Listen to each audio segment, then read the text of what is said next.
जी अस्सलाम वालेकुम, welcome to my channel. Today's topic is feminism. अच्छा, सबसे पहले मैं आपको ये बताऊंगी कि फेमिनिज़म होता क्या है। Feminism is one of the literary theory. ये एक लिटरेचर की थ्योरी है जो कि डील करती है विमेन रोल के साथ कि उसका सोसाइटी में क्या रोल है, उसके क्या राइट्स हैं, उसकी क्या ड्यूटीज़ हैं, एज़ वेल एज़ उसकी क्या सफरिंग्स हैं। ठीक है। अच्छा, जो फेमिनिज़म है बेसिकली ये एक कलेक्टिव मूवमेंट है जो कि डिफेंड करती है विमेन के पॉलिटिकल, सोशल, इकोनॉमिक राइट्स के साथ। ठीक है, उनको डिफेंड करती है। और ऐसा कोई भी बंदा, कोई भी थ्योरिस्ट, कोई भी आइडियोलॉजी जिसकी मैच करती हो फेमिनिज़म से, वो फेमिनिस्ट कहलाता है। अच्छा, सबसे पहले तो हमें ये पता होना चाहिए कि जो फेमिनिज़म है इसकी रूट्स क्या हैं। जो फेमिनिज़म है, यानी जो फेमिन का वर्ड है, फेमिन जो है ये एक लैटिन वर्ड है जिसका मतलब है औरत। और जो इज़म है, ISM, इज़म, इसका मतलब है कि मूवमेंट, कोई भी थ्योरी, कोई भी मूवमेंट, कोई भी आइडियोलॉजी। अच्छा, यहाँ पर मैं एक फेमिनिस्ट जो हैं उनका जिक्र करने जा रही हूँ जिनका नाम था फेटरले। ठीक है। अच्छा, फेटरले जो थे वो ये कहते थे कि जो सोसाइटी है, जो लोग हैं, उनकी इस सोच को वो चेंज करना चाहते थे कि जैसा लोग समझते हैं कि औरत इन्फीरियर है या औरत पे जुल्म करना बिल्कुल ठीक है। कभी भी औरत को सुपीरियर नहीं समझा गया, हमेशा इन्फीरियर ही समझा गया। तो लोगों की सोच को इस तरीके से चेंज करना कि वो औरत को हकीर ना समझें, उनको इन्फीरियर ना समझें, उन पे जुल्म ना करें, उनको ये ना समझें कि वो हमसे कमतर है या इनका कोई मुकाम नहीं है सोसाइटी में।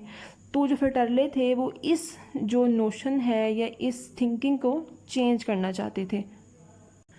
अच्छा, अब आगे आती हैं जो फेमिनिज़म है उसकी वेव्स। फेमिनिज़म की 3 वेव्स हैं। तो सबसे पहले हम देख लेते हैं कि फ़र्स्ट वेव क्या है फेमिनिज़म की, यानी फेमिनिज़म जो है ये कहाँ से स्टार्ट हुआ। ठीक है। अच्छा, फेमिनिज़म जो है ये 70s से स्टार्ट हुआ। ठीक है, अमेरिका से, जिसका मकसद ये था, यानी कि जब 70s में ये स्टार्ट हुआ तो उस मूवमेंट का मकसद ये था कि जो औरत है वो वोट कास्ट कर सकती है, यानी औरत को ये राइट मिलना चाहिए कि वो वोट कास्ट कर सके। अच्छा, अब जो सेकंड वेव है, अब हम चलते हैं सेकंड वेव की तरफ।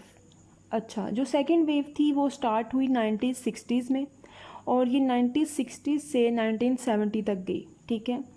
अच्छा, ये जो मूवमेंट थी सेकंड वेव की, इसका जो मकसद था, इसका जो एम था वो ये था कि जो औरत है उसकी जो मतलब जेंडर डिस्क्रिमिनेशन है उसको ख़त्म किया जाए। यानी ये था ना कि औरत ये वाली नौकरी कर सकती है, औरत ये ऐसे नहीं कर सकती, ये सिर्फ मर्द कर सकता है, औरत नहीं कर सकती। तो इस मूवमेंट में 1960s की वेव में या मूवमेंट में इस डिस्क्रिमिनेशन को ख़त्म किया गया। ठीक है, यानी इस मूवमेंट में ट्राई की गई कि जो इस चीज़ की डिस्क्रिमिनेशन है कि औरत और मर्द का जो डिफरेंस है, डिस्क्रिमिनेशन है, इसको ख़त्म कर दिया जाए। और फिर आती है थर्ड वेव। अब थर्ड वेव जो थी ये 90s में स्टार्ट हुई, 1990s में। ठीक है, और ये गई 2000 तक। अब मतलब ये जो वेव है ये कंटिन्यू है अब तक, 2012 तक ये कंटिन्यू रही। तो इसका जो मकसद था, इसका जो एम था वो ये था कि जो औरत है उसको हर शोबे में, हर तरीके से उसको इक्वालिटी दी जाए, किसी भी चीज़ में उसको डिस्क्रिमिनेट ना किया जाए। ठीक है। अच्छा, नेक्स्ट आता है टाइप्स ऑफ फेमिनिज़म। अब फेमिनिज़म की जो हैं 3 टाइप्स हैं। फर्स्ट है लिबरल फेमिनिज़म। अब जितने भी लिबरल फेमिनिस्ट हैं वो ये कहते हैं कि जो औरत है वो मर्द के बराबर है, उसमें कोई फ़र्क नहीं है। ठीक है, उसमें कोई भी डिस्क्रिमिनेशन नहीं है। हर तरीके से, हर शोबे में, जितनी भी दुनिया की जो है, जिस भी फील्ड में मर्द जाते हैं उस फील्ड में औरत जा सकती है। या और किसी भी तरह की अगर कोई भी चीज़ है जिसमें औरत और मर्द जो है वो डिफरेंस रखते हैं تو وہ یہ کہتے ہیں لبرل فیمنزم والے کہ جو عورت ہے وہ بھی مرد کی ایکول ہی ہے، ایسی کوئی بات نہیں ہے کہ جو عورت ہے وہ یہ کام نہیں کر سکتی، وہ یہ جاب نہیں کر سکتی، وہ ہاسپٹل سیٹ اپ میں نہیں جا سکتی، وہ آرمی میں نہیں جا سکتی، ایسا نہیں ہے، ٹھیک ہے۔ اور نیکسٹ ہے مارکسسٹ فیمنزم۔ اب جو مارکسسٹ فیمنزم والے تھے وہ یہ کہتے تھے کہ جو عورت ہے اس کا اکانومی میں ٹھیک ہے، انہیریٹنس میں مکمل جو ہے وہ عورت مرد کی طرح ہی حصہ ہے، ٹھیک ہے، جو بھی وراثت میں حصہ ہوتا ہے مردوں کا اس طرح ہی عورت کا بھی ہے، یعنی وہ جتنی بھی اکنامیکل چیزیں ہیں اس میں حصہ بتاتے ہیں عورت کا کہ جو مرد اور عورت ہیں ان کے برابری کے رائٹس ہیں۔ اچھا، پھر ہے ریڈیکل فیمنزم۔ جو ریڈیکل فیمنزم والے ہیں وہ یہ کہتے تھے کہ جو معاشرہ ہے ہمارا کبھی نہیں بدل سکتا، ٹھیک ہے، یعنی کہ وہ پریجوڈس رکھتے تھے عورت کے لیے، وہ پریجوڈس رکھتے تھے، وہ یہی کہتے تھے کہ نہیں، جو بھی مطلب ہوتا ہے عورت کے ساتھ وہ ہوتا رہے، چاہے اس کے جو حقوق ہیں وہ سلب ہوتے ہیں تو ہوتے رہیں، یا کوئی بھی ظلم ہو رہا ہے یا اس کو انفیریئر سمجھا جا رہا ہے، یہ اٹ ڈزنٹ میٹر کہ وہ کس چیز سے سفر کر رہی ہے یا کس طریقے سے وہ رہ رہی ہے، یہ چیزیں میٹر نہیں کرتی جو ریڈیکل فیمنزم والے ہیں ان کے لیے۔ تو وہ یہ کہتے ہیں کہ ایسا کچھ نہیں ہے جی، یہ جو معاشرہ ہے ہمارا بدل نہیں سکتا، تو جو ہو رہا ہے تو وہ ہونے دیں۔ اچھا، نیکسٹ ہم دیکھ لیتے ہیں کہ فیمنزم کے ایمز کیا ہیں۔ سب سے پہلا جو ایم ہے فیمنزم کا وہ یہ ہے کہ معاشرے میں عورت کی امپورٹنس کو باور کروانا، یعنی جو اس کا وجود ہے، عورت کی جو ایگزسٹنس ہے اس کی امپورٹنس کو باور کروانا کہ اس کی کوئی امپورٹنس ہے، ٹھیک ہے۔ اچھا، پھر دوسرا جو اس کا ایم ہے وہ یہ ہے کہ جو ہسٹوریکلی جو بھی ریسنٹلی یا جو بھی ہماری ہسٹری گزری ہے، جو پاسٹ ہسٹری ہے ہماری، اس میں یہ مطلب ظاہر ہوتا ہے کہ جو عورت ہے وہ مرد کے سب آرڈینیٹ رہی ہے مرد کی۔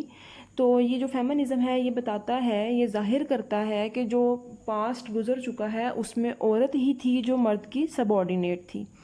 اچھا، جو تھرڈ اس کا ایم ہے وہ یہ ہے کہ جو عورت ہے اس کو جینڈر ایکویلٹی تک لے کے آنا، اس چیز کو ختم کرنا کہ کوئی یہ سمجھے کہ نہیں نہیں یہ تو مرد ہے، اس کو یہ چیز نہیں دینی، یہ عورت ہے اس کو یہ چیز دینی ہے، اور یہ مطلب صرف حق عورتوں کا ہی ہے یا یہ صرف مردوں کے لیے ہے، ایسا سب کچھ ختم کرنا، یعنی ایکویلٹی تک لے کے آنا۔ اچھا، اب جو لاسٹ ایم ہے اس کا وہ یہ تھا کہ پیٹریارکی ایک چیز ہوتی ہے اس کو ختم کرنا۔ اب پیٹریارکی ہوتی کیا ہے وہ میں آپ کو بتاتی ہوں۔ لیکن جب ایک عورت کی شادی ہوتی ہے تو اس کو اپنا سر نیم چینج کرنا پڑتا ہے، ٹھیک ہے، تو ظاہری بات ہے کہ جب اس کا سر نیم چینج ہوگا اٹ مینس کہ وہ سب آرڈینیٹ ہے مرد کی، یعنی جو اس کا شوہر ہے وہ اس کی سب آرڈینیٹ ہے، بن جاتی ہے۔ اگر فار ایگزامپل اس کا شوہر مر جاتا ہے تو پھر وہ اپنے بیٹے کی مطلب آ جاتی ہے، ماتحت رہنا پڑتا ہے اس کو اپنے بیٹے کے۔ اس سے پہلے جو ہے وہ مطلب شادی سے پہلے وہ اپنے باپ کے ساتھ رہ رہی ہوتی ہے یا اپنے باپ کے سب آرڈینیٹ میں رہ رہی ہوتی ہے۔ تو ان سب چیزوں کو ختم کرنا کہ جو عورت ہے اس کی اپنی بھی ایک پہچان ہے، ضروری نہیں ہے کہ ایک جو مرد ہے وہ اس کے ساتھ ہو تبھی وہ مطلب جی سکتی ہے یا تبھی اس کا کوئی مقام ہے، تو ایسا کچھ نہیں ہے، ٹھیک ہے۔ اچھا، یہ تھی آج کی تھیوری فیمنزم۔ تو ٹھیک ہے، پھر انشاءاللہ جلد ہی ملتے ہیں ایک نئی ویڈیو کے ساتھ۔